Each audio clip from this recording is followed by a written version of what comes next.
So hello guys and welcome back to the channel. Today I'm going to show you how to create an invoice in Invoice2Go. So the first thing you want to do is download the Invoice2Go app. And you can see here I've set up my account. Now from here you can see at the bottom home, clients, invoices, estimates and more. And on here you can do a couple of things.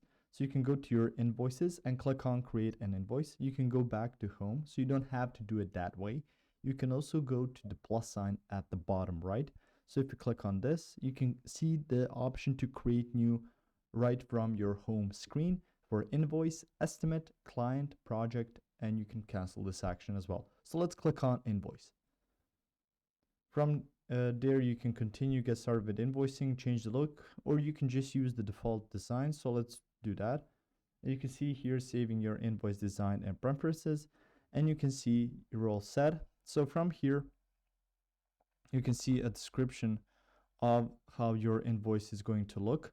So you can see your balance due. So this is something of a proper way that an invoice would look. You can change the colors a bit, maybe the font, some way that you can name these receipts, but basically that's it.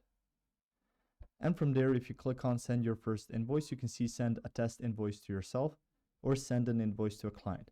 Now, before you send an invoice to a client, I strongly suggest that you first send this test invoice to yourself so you can see how it will look if you sent it to a client. So if you send it to someone that's actually going to pay, so first test it in yourself and then you can send it through there.